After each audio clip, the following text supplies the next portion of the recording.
Before I met Fly, I felt lost, alone. I just felt like I didn't care about anybody and nobody cared about me. I walk down the street and you got a problem with me, I'll just you up. No questions asked, I'll take your shit, your phone, your wallet, and next time you see me, don't say shit to me, don't look at me. Just keep walking. I was just on the path to destruction. I was drinking every day. I didn't know what it was to be sober anymore.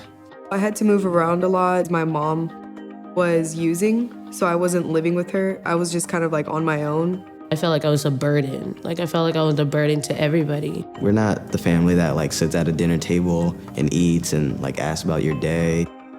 Everyone looked down on me.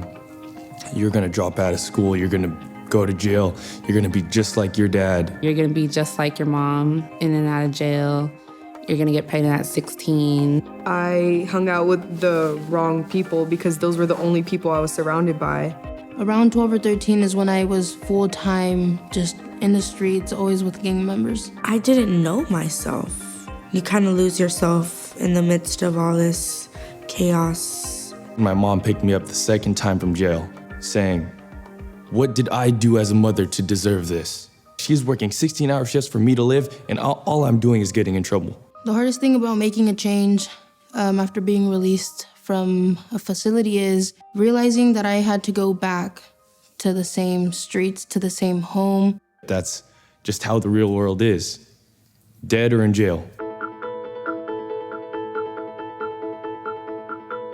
I could either go to Fly or I could go hard.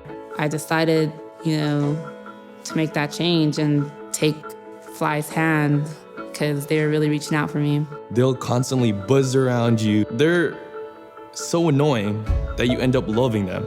We're, weirded out by these weird people from Fly, just being really cool and caring, and That's what you need. You need to feel appreciated, and I've never felt appreciated before. Fly was my family. Fly is my family. Not my second family, but my first. Fly made me feel happy. They made me feel loved. They made me feel that I would never be alone again. That's what I was missing, and I really needed it. They helped me by first making me believe in myself. It's not like they made me who I am. They made me realize who I am. I'm a natural leader. I always advocate for myself. I'm not afraid to, but I can do it positively. And when I mess up, I just reflect on what I did wrong. And when I reflect on it, I'm like, okay, let's try it differently this time. Going to all these events, really showed me that I could have fun sober, and there's so much more out there than just the block that I grew up on. Back then, it was more like, I already know what I'm doing, get out of my way, let me show you how it's done. And now it's like, I want to learn. Teach me everything you know. The very first thing that made me think that I could do stuff is when I passed the law program, it got me the mentality to say like, oh, you know what, I could keep going. I did it once, I could do it again.